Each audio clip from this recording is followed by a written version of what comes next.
dan salam kebajikan, serta selamat siang para Tribuners dimanapun Anda berada. Senang sekali rasanya pada hari ini tentunya saya Anissa Husnuzan dapat kembali menyapa Anda dalam highlight Koran Tribun Timur edisi harian Selasa 5 Desember 2023. Dalam beberapa menit ke depan kami akan menyajikan informasi terbaru, terupdate dan terfaktual yang tentunya dikemas dalam edisi cetak Koran Tribun Timur Spirit Baru Makassar. Dan untuk informasi yang akan kami sajikan pada hari ini, totalnya ada 3 berita berupa highlight utama dalam beberapa rubrik Tribun Timur pada hari ini. Dan untuk informasi pertama, yakni tepatnya highlight di rubrik halaman pertama Tribun Timur edisi Selasa 5 Desember 2023, yang dimana kita dihimbau untuk siapkan tas siaga, Makassar terancam banjir. Sebelum menyampaikan informasi lengkapnya, beberapa informasi yang ingin kami sampaikan adalah bahwa tas siaga bencana ini berisikan yang pertama ada makanan ringan, air minum, dokumen penting, uang tunai, senter dan baterai, fluid, alat komunikasi, masker, perlengkapan mandi, P3K atau kotak obat, dan yang terakhir adalah pakaian untuk rentan waktu 2 hingga 3 hari. Dan jika terjadi bencana, Tribuners, kita dianjurkan untuk menentukan daerah evakuasi yang aman, mematikan aliran listrik, mengamankan dokumen dan barang-barang berharga, memantau kondisi banjir dari sumber resmi, dan yang terakhir adalah mendahulukan evakuasi orang sakit, balita, lansia, dan ibu hamil. Dan tentunya dikutip dari Kota Makassar Tribun Timur, wilayah Makassar dan sekitarnya diprediksi diguyur hujan dengan intensitas sedang hingga lebat. Sebagian wilayah Sulsel berpotensi alami bencana hidrometeorologi. Badan Meteorologi, Klimatologi, dan Geofisika atau BMKG wilayah 4 Makassar menyebutkan potensi cuaca buruk terjadi hingga tanggal 7 Desember 2023 nanti. Selain Sulawesi Selatan, Provinsi Gorontalo, Sulawesi Tengah, Sulawesi Barat, Sulawesi Tenggara, Maluku, dan Maluku Utara juga berpotensi terimbas cuaca buruk ini. Peringatan dini tersebut terkait dengan waspada kebakaran hutan dan lahan serta curah hujan tinggi di dasarian 1 Desember 2023. Dilanjutkan di halaman 7 Tribuners, berdasarkan perakiraan berbasis dampak tanggal 3 dan 4 Desember 2023, terdapat potensi dampak hujan sedang hingga lebat dengan status waspada. Sementara untuk skala waktu sepekan ke depan hingga tanggal 7 Desember 2023, potensi hujan dengan intensitas sedang hingga lebat pun berpotensi terjadi di beberapa kota dan juga provinsi yang disebutkan sebelumnya. Dan untuk berita lengkapnya dapat Anda baca tentunya hanya di harian Tribun Timur. Dan untuk subjudul selanjutnya mengenai keamanan banjir, Kepala Pelaksanaan Badan Penanggulangan atau Bencana Daerah atau BPBD Kota Makassar, Ahmad Hendra Hakamuddin, mengatakan bahwa potensi curah hujan tinggi tersebut dapat menyebabkan bencana di Kota Makassar. Untuk itu, BPBD Makassar merilis panduan keamanan banjir. Ada 3 cara dalam menghadapi bencana banjir, antara lain pahami, kenali, dan tangani. Masyarakat harus memahami bahwa banjir adalah melimpahnya air ke daratan akibat curah hujan yang tinggi. Banjir juga bisa terjadi karena air pasang, deforestasi di hulu, dan tidak adanya daerah resapan air. Kemudian, strategi kedua untuk menghadapi rencana banjir ialah mengenali resiko dan waspada. Beberapa resiko yang bisa terjadi saat banjir seperti terseret arus dan tenggelam, kedinginan, dan terjangkit diare, kolera, dan penyakit kulit.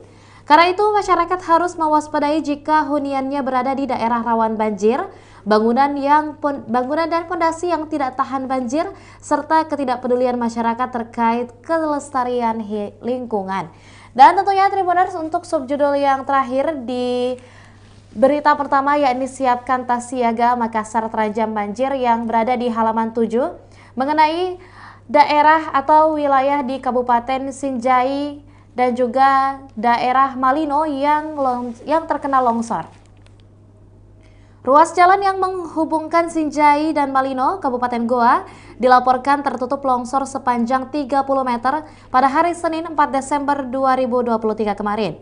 Longsor terjadi di Dusun Rumpala, Desa Botolempangan, dan Dusun Ramah, Desa Arabika, Kecamatan Sinjai Barat. Akibat longsor tersebut, akses jalan dari Malino ke Sinjai serta sebaliknya terputus total. Pejabat atau PJ Bupati Sinjai, TR Fahsul Falah, mengaku telah mengerahkan alat berat berupa ekskavator untuk membersihkan material longsor tersebut dan pihaknya sudah meminta Dinas Pekerjaan Umum dan Penataan Ruang atau PUPR Sinjai untuk melakukan penanganan. Dan tentunya Tribuners, untuk informasi lengkap mengenai berita siapkan tas Makassar terancam banjir dapat Anda baca selengkapnya hanya di Harian Cetak Koran Tribun Timur edisi Selasa 5 Desember 2023. Dan berita mengenai longsor tadi juga dapat Anda saksikan dalam tayangan berita Tribun Timur yang telah naik dan telah diinfokan dalam edisi Tribun Timur Update 4 Desember Senin kemarin. Dan tentunya untuk berita kedua Tribuners, masih tentunya dalam salah satu rubrik andalan Tribun Timur, yakni di halaman 8 di rubrik Mata Lokal Memilih. Di rubrik Mata Lokal Memilih, satu highlight yang menjadi informasi per Selasa 5 Desember 2023 hari ini, yakni Golkar yang menginstruksikan caleg untuk taat aturan. Yang dimana berita ini sekaitan dengan Bawaslu atau Badan Pengawas Pemilu yang melakukan pembersihan APK atau alat peraga kampanye di jalan terlarang per hari ini. Dikutip dari Makassar Tribun Timur, Partai Golkar Sulawesi Selatan menginstruksikan kepada para calon legislatif atau caleg untuk menurunkan baliho dan spanduk di 12 ruas jalan terlarang. Pasalnya, Badan Pengawas Pemilu atau Bawaslu dan pemerintah kota Pemkot Makassar akan mencopot alat peraga kampanye APK di jalan itu. Sekretaris Golkar Sulawesi Selatan Andi Marzuki Wadeng sudah menginstruksikan kepada seluruh caleg Golkar agar selalu mematuhi PKPU nomor 15 terkait dengan masa kampanye. Menurutnya, aturan dan regulasi KPU tidak boleh dilanggar. Menurutnya, Partai Golkar tak mempersoalkan jika ada baliho dan spanduk dari caleg Golkar diturunkan karena melanggar regulasi. Yang dimana sebelumnya pada Badan Pengawas Pemilu atau Bawaslu Kota Makassar dan pemerintah Kota Makassar akan menertibkan semua alat peraga kampanye APK di setiap 12 ruas jalan terlarang jelang pelaksanaan pemilu 2024. Koordinator Divisi Pencegahan Parmas dan Hubungan Masyarakat Bawaslu Makassar, Rizal Suaib, mengatakan surat peringatan atau SP sudah diedarkan oleh Bawaslu mulai dari tanggal 1 November kemarin hingga saat ini. Rizal memberikan peringatan kepada setiap partai politik yang calegnya ada agar segera menurunkan APK mereka jika tidak ingin diturunkan secara paksa. Dan di sisi kanan dapat Anda lihat, Tribuners, dapat kita lihat bersama beberapa atau 12 ruas jalan yang terlarang pemasangan APK di Kota Makassar dan juga tentunya informasi mengenai larangan kampanye yang dimana kandidat dilarang menempelkan stiker di tempat ibadah termasuk di bagian halaman, di rumah sakit atau tempat pelayanan kesehatan, gedung atau fasilitas milik sekolah, lembaga pendidikan, gedung dan sekolah, jalan-jalan protokol, jalan bebas hambatan, sarana dan prasarana publik, serta di area taman dan pepohonan. Dan juga tentunya Tribuners, alat peraga kampanye yang dilarang di tempat umum adalah sebagai berikut, yang dimana dilarang memasang alat peraga kampanye dalam bentuk apapun di tempat ibadah, rumah sakit atau tempat pelayanan kesehatan, tempat pendidikan, gedung dan atau halaman sekolah atau perguruan tinggi, gedung milik pemerintah, fasilitas tertentu milik pemerintah, dan fasilitas lainnya yang dapat mengganggu ketertiban umum.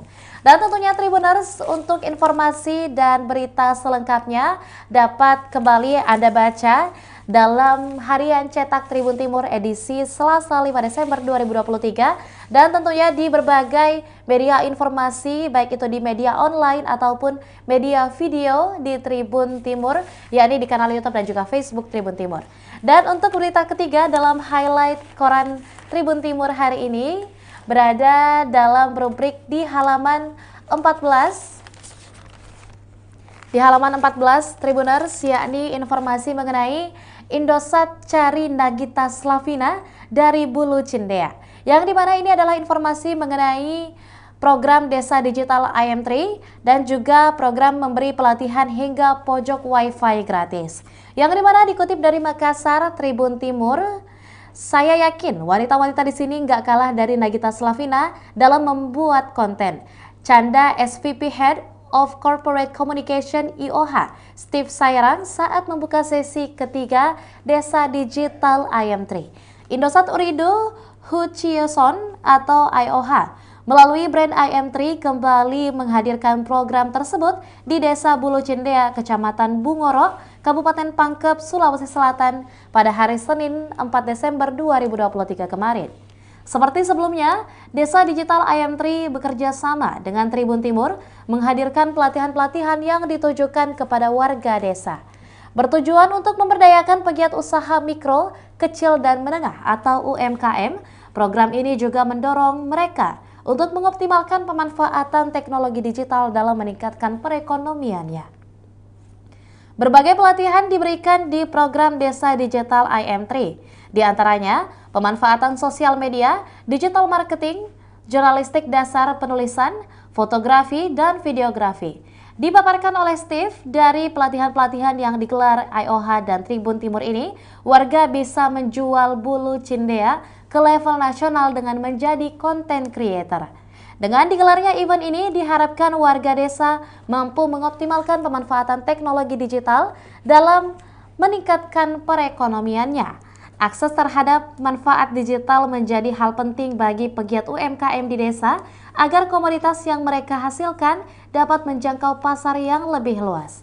Senada, pemimpin umum Tribun Timur Andi Suruji berharap dari pelatihan ini bisa lahir sosok-sosok yang memperkenalkan bulu cindea ke level nasional. Dengan pelatihan foto dan video, jadi hasilnya bisa lebih bagus. Tidak asal, jangan mau kalah dari Jakarta, ujarnya. Kepala Desa Bulu Cindea, Made Ali, pada kesempatan itu mengapresiasi program Digital IM3. Vice President Head of Sales Sumapa Eko Yanurianto juga hadir dalam kesempatan tersebut. Menurutnya, diharapkan setelah latihan akan ada peningkatan dan empowerment masyarakat. Sebanyak 50-an masyarakat dan juga UMKM setempat menghadiri acara ini. Mereka terlihat bersemangat hadir dan mengikuti ajaran-ajaran dari tim Tribun Timur. Dan tentunya ini adalah salah satu program unggulan yang dimiliki oleh IM3 dalam mendorong transformasi digital UMKM di Desa Bulu Cindea. Dan untuk informasi lebih lanjutnya, para Tribuners dapat Anda baca tentunya hanya di Harian Cetak Tribun Timur edisi Selasa 5 Desember 2023. Dan untuk informasi lebih lengkapnya dapat Anda akses tentunya di Harian Cetak yang hanya dibayarkan senilai Rp3.000 per edisi per harian yang dapat Anda dapatkan secara retail, dan juga atau mungkin jika ingin melakukan langganan dapat melakukan subscription dengan hanya membayar Rp80.000 per bulannya dengan cara menghubungi hotline subscriber di 0411-811-5500. Atau mungkin para Tribuners yang ingin mendapatkan kelebihan dan juga tentunya bonus-bonus lainnya, Anda dapat bergabung menjadi subscriber TFC atau Tribun Family Card hanya dengan menghubungi 081-1413-5555 melalui SMS ataupun via WhatsApp. Dan juga tentunya Tribuners jangan lupa untuk menyaksikan informasi terbaru lainnya hanya di kanal YouTube dan juga Facebook Tribun Timur, Mata Lokal Menjangkau Indonesia. Saya Anissa Husnuzan mewakili seluruh rekan kru yang bertugas pamit undur diri. Wassalamualaikum warahmatullahi wabarakatuh dan sampai jumpa.